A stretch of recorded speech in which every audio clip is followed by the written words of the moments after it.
సింధూర్ రెడ్డి గారు. అధ్యక్ష, రాష్ట్ర వ్యాప్తంగా రైతులందరూ వ్యయంతో చాలా ఇబ్బందులు పడుతున్నారు. ఖర్చులు ఎక్కువై వ్యవసాయానికి ఈ ఉపాధి హామీ పథకం ఈ రైతులకి వీళ్ళకి అనుసంధానం చేయగలిగితే వ్యవసాయానికి బాగుంటుంది అని ఒక ఉద్దేశం అధ్యక్ష. ఇదేమన్నా ప్రభుత్వానికి అలాంటి ఆలోచన ఉందా అని ఒక ప్రశ్న అధ్యక్ష.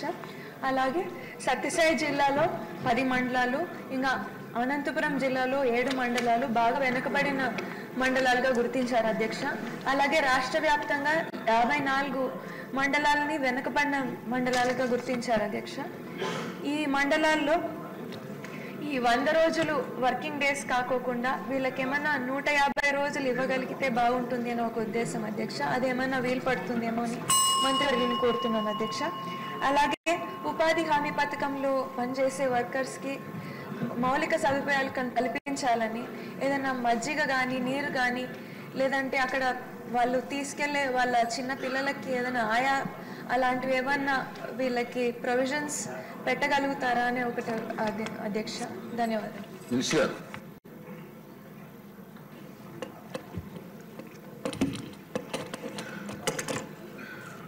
ఇది ఈ జాతీయ ఉపాధి హామీ పథకం. ఉపాధి లేని సమాజంలో ముఖ్యంగా రూరల్ ప్రాంతాల్లో ఉపాధి ఇవ్వడానికి నిర్దేశింపబడిన పథకం. గౌరవ సభ్యులు లేవనెత్తినవన్నీ కూడా మేము నోట్ చేసుకున్నాం అధ్యక్ష. మన కొత్త ప్రభుత్వం వచ్చిన తర్వాత, ఎన్డీఏ కూటమి ప్రభుత్వం వచ్చిన తర్వాత గౌరవ ముఖ్యమంత్రి చంద్రబాబు గారి నేతృత్వంలో దాదాపు 4,500 కోట్ల రూపాయలు వేజ్ కానీ మెటీరియల్ కాంప రెండు కలుపుకొని మనం మనకి బడ్జెట్ ఉన్నది అధ్యక్ష.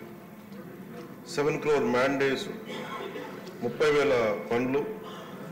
వీటితోటి మనం ఏం చేసింది ఈ రోజున పల్లె పండుగ ద్వారా 3,000 కిలోమీటర్ల సీసీ రోడ్స్, 500 కిలోమీటర్ల బీటీ రోడ్లు, 20,000 మినీ గోకులమ్స్, అలాగే వాటర్ హార్వెస్టింగ్ అండ్ అన్ని గవర్నమెంట్ బిల్డింగ్.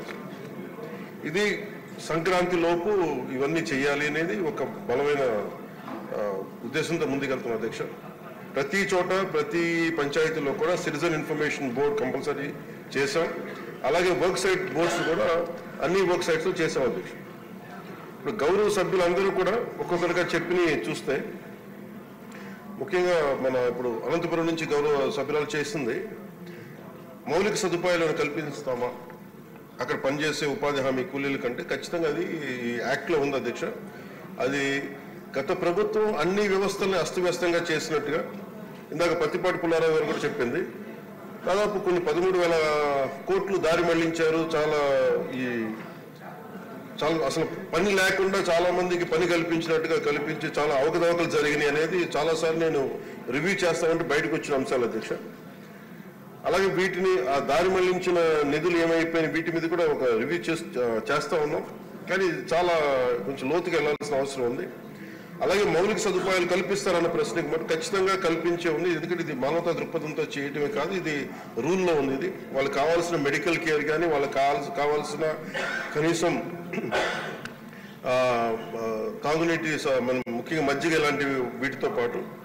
అలాగే గౌరవ సభ్యురాలు అడిగినది ఏంటంటే వాళ్ళ పిల్లలకి ఏదన్నా పని చేసుకోవడానికి ఏదైనా మన నర్సరీ లాంటిది పెట్టగలరా చూసుకోవడానికంటే అది మన పరిధిలో వస్తుందో లేదో చూడాలి అధ్యక్ష. ఖచ్చితంగా దాన్ని మానవతా దృక్పథంతో, లేదంటే రూల్ లేకపోతే దాన్ని అప్లై చేసేలాగా మనం అధికారులతో మాట్లాడుతాం అధ్యక్ష. అలాగే లేని పక్షంలో ఖచ్చితంగా దాన్ని కేంద్రం దృష్టికి తీసుకెళ్తాం అధ్యక్ష. అది చెప్పాలి, ఇంకా అవ్వలేదు ఎందుకని మీరు ఇన్ని అడిగారు. అలాగే జాబ్ కార్డ్స్లో అవకతవకల్ని ఖచ్చితంగా పరిశీలిస్తాం అధ్యక్ష. అలాగే GO number 646 issued on 15/11/2024 to release all the irrational, ఇందాక ఇది పత్తిపాటి పుల్లారావు గారు అడిగిన ప్రశ్నకి అధ్యక్ష.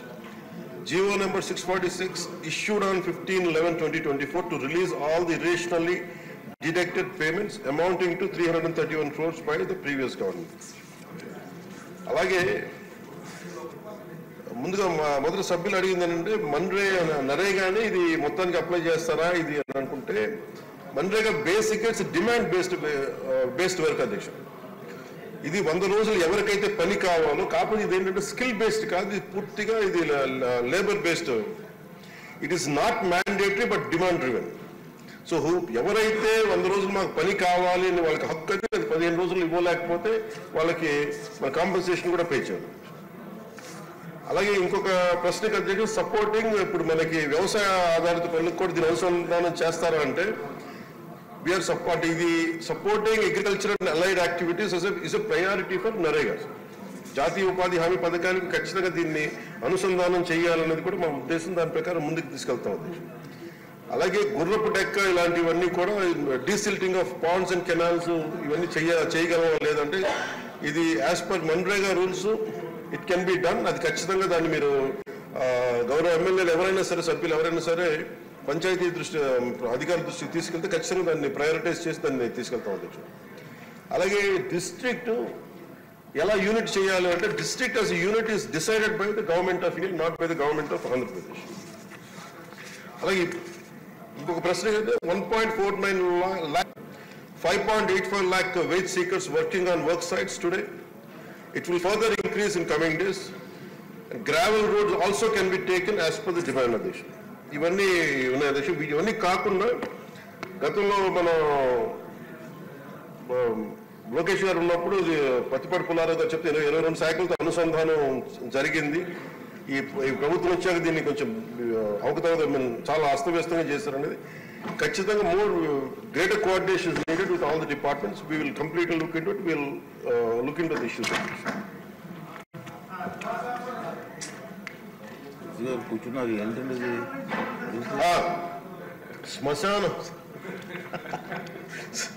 శ్మశానం అనేది ఎవరికి మాది హిందూ శ్మశాన వాటికి కావచ్చు, ముస్లిం కావచ్చు, క్రిస్టియన్ వాటికి కావచ్చు. ఖచ్చితంగా ఇది నేను కూడా పర్సనల్గా తీసుకున్నాను. దీన్ని శ్మశాన వాటికి వర్తింపు చేయమని ఇక్కడ నేను ఆల్రెడీ చెప్పుకున్నాను. అది మీ దృష్టికి తీసుకొస్తున్నాను. ఇది ఎక్స్క్లూడ్ చేయలేదు. అలాగే కాంపౌండ్ వాల్స్ కూడా ముఖ్యంగా అడిగింది. నిన్న గౌరవ సభ్యులు చాలా మంది దృష్టికి తీసుకొచ్చారు. కాంపౌండ్ వాల్ స్కూల్స్ ని ఎలా కాపాడుతామో కాంపౌండ్ వాల్స్ తో కట్టి, అలాగే ఉన్న శ్మశాన వాటికల్ని కాంపౌండ్ వాల్ కట్టమని కూడా చెప్తాను. డెఫినెట్లీ దీన్ని ఎగ్జామిన్ చేసి దాన్ని ముందుకు తీసుకెళ్తాం. Question number 71.